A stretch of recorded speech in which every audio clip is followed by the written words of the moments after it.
Apa jadinya, jika perang yang kita lihat di TV, bukanlah perang yang sebenarnya?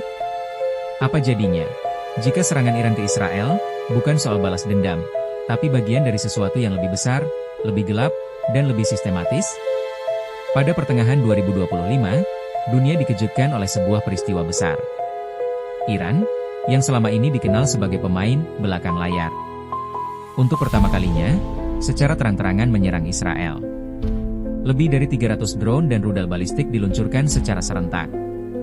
Sasaran utama, pangkalan militer Israel, radar, hingga bandara sipil. Ini disebut sebagai balasan atas serangan udara Israel di Damaskus, yang menewaskan 2 jenderal penting Garda Revolusi Iran. Tapi tunggu dulu. Apa yang aneh? Amerika tahu duluan. Inggris ikut mencegat. Sistem pertahanan Israel aktif bahkan sebelum serangan dimulai. Dan hasilnya, 95% serangan berhasil dihalau. Skenario ini terlalu rapi, terlalu siap, terlalu terkendali. Apakah ini perang spontan? Atau sandiwara yang naskahnya sudah lama disiapkan? Mari kita lihat siapa yang untung. Harga minyak dunia naik drastis. Industri senjata panen kontrak miliaran dolar. NATO kembali solid, musuh bersama dibentuk. Dan perhatian publik teralihkan saat semua mata tertuju ke Timur Tengah. Isu-isu penting di dalam negeri Amerika, Israel, bahkan Rusia tiba-tiba menghilang dari pemberitaan. Konflik ini bisa jadi hanyalah bagian dari puzzle besar geopolitik global. Pernah dengar istilah false flag operation, yaitu operasi yang tampaknya dilakukan oleh satu pihak, tapi sebenarnya didalangi oleh pihak lain, untuk menciptakan alasan masuk akal memulai perang atau intervensi. Apakah serangan Iran ini benar-benar inisiatif mandiri? Atau justru jebakan? Bayangkan skenario ini, satu serangan kecil memicu reaksi berantai. Media menggiring opini. Negara-negara mulai berpihak.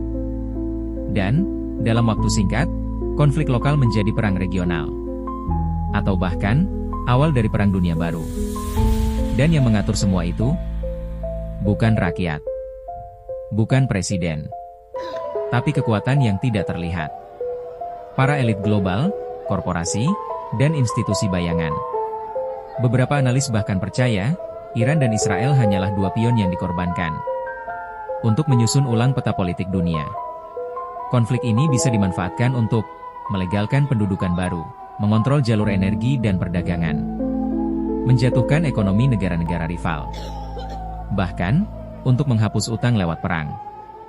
Dan lucunya, kita semua ikut menonton, menelan narasi, tanpa tahu siapa sebenarnya yang memainkan semua ini.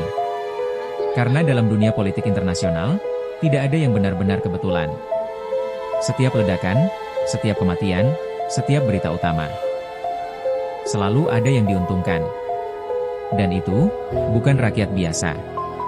Lalu bagaimana dengan rakyat Iran? Warga Israel? Anak-anak Palestina? Pengungsi Suriah? Mereka semua, hanyalah angka dalam laporan media. Korban dalam peta permainan kekuasaan. Tapi kamu bisa memilih untuk tidak tertipu. Jangan telan mentah-mentah semua berita yang masuk. Pertanyakan. Selidiki. Sambungkan titik-titik. Karena semakin kamu mencari, semakin banyak yang tak bisa dijelaskan.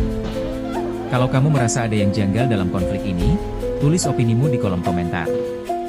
Apa menurutmu serangan ini murni balas dendam? Atau cuma strategi elit global? Dan jika Perang Dunia Ketiga benar-benar terjadi, mana nasib Indonesia selanjutnya? Jangan lupa subscribe, karena di channel ini kita akan terus membongkar cerita-cerita yang tidak pernah dibahas di TV.